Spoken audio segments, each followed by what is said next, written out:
আমার মা বোনেরা রে, আল্লাহ পাক কলার উপরে পর্দা দিয়ে রাখছে, চামড়া দিয়ে রাখছে, লিচুর উপরে পর্দা দিয়ে রাখছে, আমের উপরে পর্দা দিয়ে রাখছে। আপনিও তো জানালার মধ্যে পর্দা দিছেন, আপনিও তো দরজার মধ্যে পর্দা লাগাইছেন, টেলিভিশন শয়তানের বাক্সের উপরে পর্দা লাগাইছেন, ঠিক কিনা? মোবাইলের স্ক্রিনের মধ্যে প্লাস্টিক মারে দিছেন যাতে দাগ দুগ না হয়, মোবাইলের উপর দিয়ে একটা প্লাস্টিক মারছেন, সব জায়গায় পর্দা করলেন। আপনার শরীরটা বড় দামি, আপনার শরীর ছাড়া পৃথিবীতে কোনো মানুষ আসতে পারবে না। সমস্ত নবী মহিলাদের পেটের ভিতর দিয়ে আসছে, সমস্ত আল্লাহর ওলি মহিলাদের পেটের ভিতর দিয়ে আসছে। পৃথিবীর সমস্ত মানুষ পৃথিবীতে আসতে চাইলে মহিলাদের পেটের ভিতর দিয়ে আসতে হবে। মহিলারা বড় দামি জিনিস, ওই দামি জিনিসটাকে বোরকা দিয়ে ঢেকে রাখার দরকার আছে কিনা? দামি জিনিস কাপড় দিয়ে ঢেকে রাখতে হয়। সামান্য একটা নাকফুল, এটা কিনতে গেলে লাল কাপড় দিয়ে পেঁচায় দেয়, লাল কাগজ দিয়ে পেঁচায়, তারপরে সুন্দর একটা প্লাস্টিকের ঠোঙ্গার মধ্যে ফাইন করে দেয়। বিস্কুট কিনতে গেলে একটা ঠোঙ্গার মধ্যে দেয়, চানাচুর কিনতে গেলে একটা ঠোঙ্গার মধ্যে দেয়, যাতে বাইরে থেকে দেখা না যায়। আমার মা বোনেরা রে, আপনারা হলেন সম্মানী জাতি, আপনারা হলেন ভদ্র জাতি, আপনারা হলেন মানুষ তৈরির কারখানা।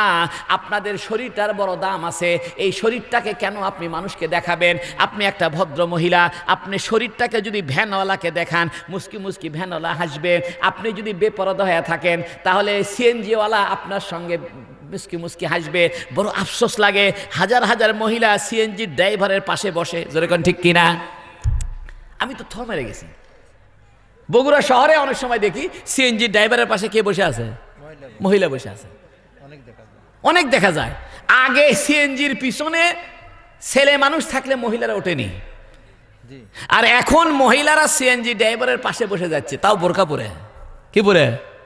ওই বোরকাও পড়ছে, আবার মহিলার ওই সিএনজি ড্রাইভারের পাশেও যাচ্ছে। এগুলা লজ্জা শরম সব শেষ, যেরকম ঠিক কিনা?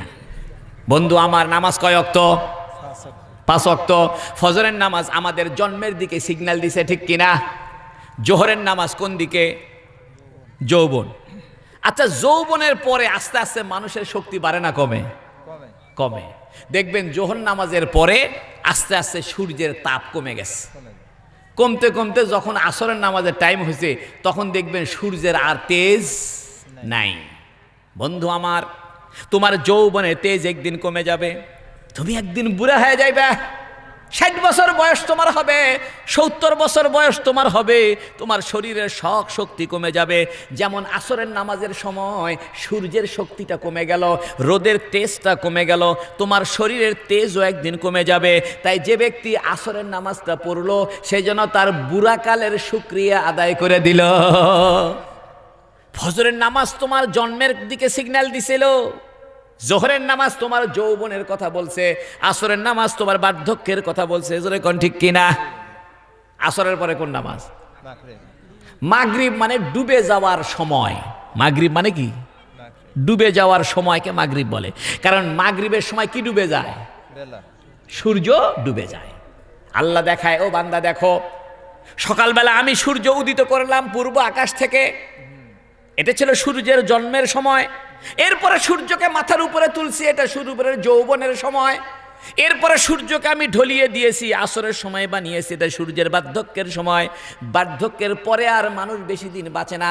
60 বছর 70 বছর হয়ে গেলে মানুষ আর বেশি দিন বাঁচবে না, আস্তে করে মরে যাবে। তাই আসরের নামাজের পরে মাগরিবের সময় সূর্য যে ডুবে যায়, আল্লাহ বুঝায়, বান্দা আমি সকালবেলা ফজরের নামাজের সময় সূর্যটা পূর্ব আকাশ থেকে মেলে ধরেছিলাম, এটা ছিল তোমার জন্মের দিকে ইঙ্গিত ছিল। এরপরে জোহরের নামাজের সময় তোমার যৌবনের ইঙ্গিত ছিল, আসরের সময় তোমার বার্ধক্যের ইঙ্গিত ছিল।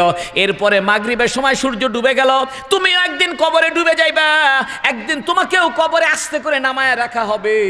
যেমন সূর্যটা পশ্চিম আকাশে আস্তে করে ডুবে গেল, তুমিও একদিন কবরের ভিতরে আস্তে করে ডুবে যাইবা। তাই যে ব্যক্তি মাগরিবের নামাজটা আদায় করলো, সে যেন তার মৃত্যুর সময়ের শুকরিয়া আদায় করে দিল। মাগরিবের নামাজ তোমাকে মৃত্যুর সিগন্যাল দেয়। আল্লাহু আকবার। এই জন্য দেখবেন মাগরিবের নামাজের পরে আজান দিয়েই নামাজ। আজান দিয়েই কি নামাজ? এর মানে কি জানেন? এর মানে তুমি মরে গেলে যত তাড়াতাড়ি পারবি তোমার জানাজা দিয়ে বিদায়, তোমার জন্য কেউ অপেক্ষা করবে না। ও বন্ধু, কেন এত দুনিয়া দুনিয়া করো? কেন দুনিয়ার জন্য পাগল হইছো? তুমি এক্ষুনি মারা যাও, তোমার ছেলে মেয়ে তোমাকে আর একদিনের জন্য রাখবে না, কেহই তোমাকে খাটের মধ্যে শোয়াবে না। তুমি মারা গেলে কেহই তোমাকে আর ঘরের মধ্যে রাখবে না, বলবে লাশটা নামাও, নিচে নামাও, নিচে নামাও। তুমি যে খাটে ঘুমাইতে, ওই খাটে তোমার বউ ঘুমাইতে ভয় পাবে, বলবে আমার স্বামী এই খাটের মধ্যে মারা গেছে। তোমাকে যেখানে গোসল দেওয়ানো হবে ওই জায়গার মধ্যে যাইতে মানুষ ভয় করবে। অথচ 40-50 বছর তুমি স্বামী স্ত্রী হিসাবে একসাথে থাকছো, যেই মারা যাবে তোমার বউ আর তোমার কাছে যাইতে ভয় করবে, লাশটা ধরতে ভয় করবে, রাত 2টার সময় কবরস্থানে যাইতে ভয় করবে। দেখো, এর দ্বারা বোঝা যায় মৃত্যুর সাথে সাথে তোমার সম্পর্ক ছিন্ন হয়ে যাবে। তাই কোরআন শরীফে আল্লাহ বলেছেন, ইয়াউমা ইয়াফিরুল মারউ মিন আখিহি, ওই দিনকে ভয় করো, ওই কিয়ামতের দিনকে ভয় করো, যেদিন মানুষ মানুষকে দেখে ভেগে চলে যাবে। ভাই ভাইকে চিনতে পারবে না, স্ত্রী তার স্বামীকে চিনবে না, বাবা তার ছেলেকে চিনবে না। ইয়াউমা ইয়াফিরুল মারউ মিন আখিহি, মানুষ তার ভাই থেকে পলায়ন করবে, ওয়া উম্মিহি ওয়া আবি, তার মা থেকে পলায়ন করবে, তার বাবা থেকে পলায়ন করবে, বলবে আমি তোমাকে চিনি না, আমার দুনিয়াতে কোনো স্বামী ছিল না, আমার দুনিয়াতে কোনো স্ত্রী ছিল না। যদি সওয়াব চায় এই ভয়েতে সবাই দৌড়াতে দৌড়াতে থাকবে। তবে যদি নেককার হয়, নামাজি হয়, সত্যবাদী হয়, পর্দানিশীন হয়, হালাল খানেওয়ালা হয়, তাহলে সমস্ত আত্মীয় স্বজনের সঙ্গে সম্পর্ক রাখবে এবং বলবে আসো আসো একসাথে জান্নাতে থাকি। বন্ধু আমার, এজন্য মৃত্যুর প্রস্তুতি নাও, যে কোনো সময় মৃত্যু এসে যেতে পারে। তোমার ভাবচক্কর এমন, মনে হয় যেন তোমার মৃত্যু হবে না, সবাই মনে করছে সবাই মরে যাবে, আমি বেঁচে থাকবো। যেরকম ঠিক কিনা? সবাই মনে মনে ভাবে যে মরা দেরি আছে, অথচ মৃত্যু 5 মিনিটের মধ্যে হতে পারে, ঠিক কিনা? তুমি মৃত্যুকে কেন ভয় করো জানো? কারণ তুমি তো আল্লাহর সাথে তোমার কানেকশন নাই। ওলামায়ে কেরাম বলেন মৃত্যুকে ভয় করার কিছু নাই। মৃত্যু একটা পর্দা, পর্দা খুলে যেমন ঘরের মধ্যে ঢুকতে হয়, মৃত্যু একটা দরজা, দরজা খুলে যেমন ঘরের মধ্যে ঢুকতে হয়, ঠিক মৃত্যুর দরজা খুলেই তো আল্লাহর সঙ্গে দেখা করতে হয়। আল্লাহু আকবার। তুমি কি নিয়ে আল্লাহর সঙ্গে দেখা করবা? আল্লাহ যদি তোমাকে বলে, ও বান্দা, ও লালিপাড়ার যুবক, আমি তোমার জন্য 5 ওয়াক্ত নামাজের কথা বলছিলাম, তুমি পড়োনি। আমি তোমার জন্য কোরআন শরীফ দিয়েছিলাম, তুমি পড়োনি। তুমি মা বাপের সঙ্গে খারাপ ব্যবহার করছো, বইয়ের বুদ্ধি শুনে মাকে গালি দিছো, বাপের সঙ্গে খারাপ আচরণ করছো, তুমি কাজের মধ্যে ফাঁকি দিছো।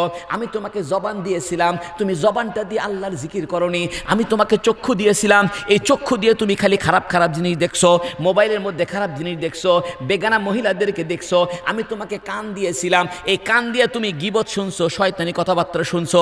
আমি তোমাকে শক্তি দিয়েছিলাম, এই শক্তি তুমি শুধু দুনিয়ার কাজে ব্যয় করছো। আমার জন্য 5টা বার তুমি আমাকে কাছে হাজিরা দাওনি।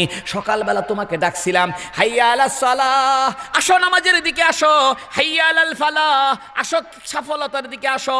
আল্লাহু আকবার, আল্লাহু আকবার, আল্লাহ বড়, আল্লাহ বড়, এই কথা মুয়াজ্জিন তোমাকে ডাকছে, তুমি সকালবেলাও যাওনি।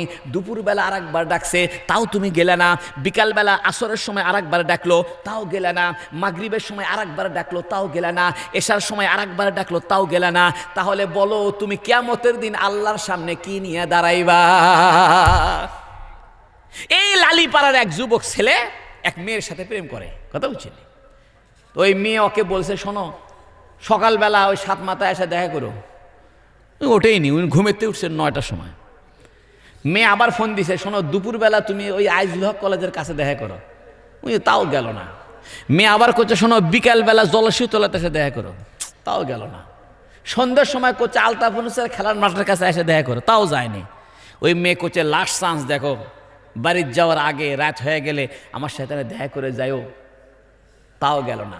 প্রেম হবে? ওই মেয়ে কবিতা আর এই স্যারা কথাই শোন না, বাদ দে। আল্লাহ তোমাকে বলতেছে সকালবেলা একবার আমার সঙ্গে ফজরের নামাজটা পড়ে যাও, তুমি গেলে না। জোহরের সময় একবার ডাকলে তুমি, তাও গেলে না।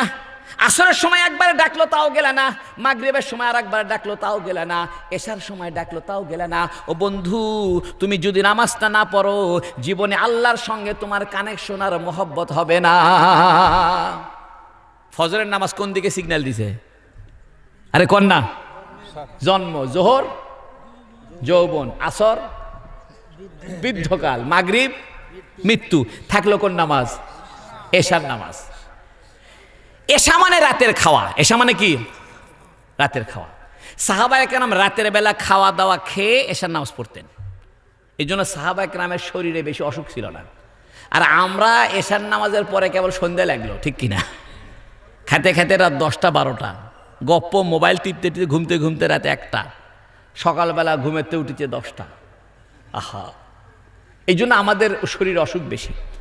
সাহাবা কেরাম খাইতেন 2 বেলা, সকালে একবার রাতে একবার। আমরা খাই 5 বেলা। সকালে একবার খাইলাম, 10টা 11টার দিকে আবার খায়, দুপুরে আবার খায়, বিকেলবেলা আবার চা খায়, সন্ধ্যের সময় মুড়ি খায়, রাতের বেলা আবার ভাত খায়। দেখি না, খালি খাওয়ার মধ্যে আছি। আহা, এশা মানে রাতের খাওয়া। এশা মানে কি বন্ধু আমার, খেয়াল করে শোনেন, এশার নামাজের পরে যেমন রাতের অন্ধকার আরম্ভ হয়ে গেল, মৃত্যুর পরে তোমাকে কবরে যখন শোয়া দিবে, তোমার কবরের অন্ধকার শুরু হবে, কবরে ঘুমায় থাকবে।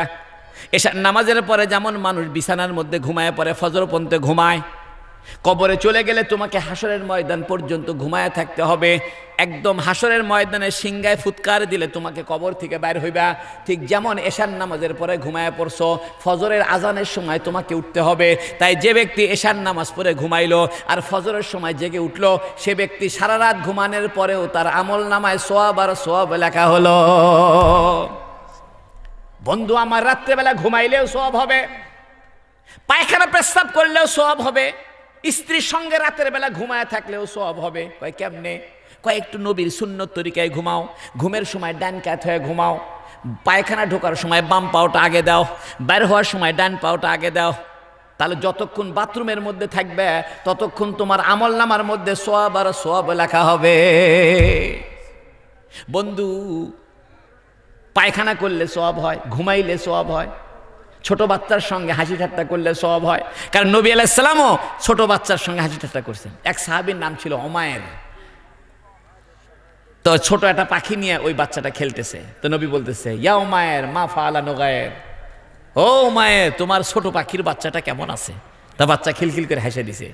এখান থেকে বোঝা যায় ছোট মানুষকে হাসানোর চেষ্টা করা এটাও একটা সওয়াব। যেরকম সুবহানাল্লাহ। নবী আলাইহিস সালাম ওই ছোট বাচ্চাকে বলতেছে, ইয়া উমায়ের, ও উমায়ের মা ফাআলা নুগায়ের, তোমার ছোট পাখির বাচ্চাটা কেমন আছে, কেমন করে? ছোট বাচ্চা হাসে। নবী হাসার জন্য বলতেছে, নবীর কাছে এক বুড়ি আসছে। বুড়ি কে আসছে? বুড়ি আসছে। তো নবী বলতেছে, ও বুড়ি মা, বুড়ি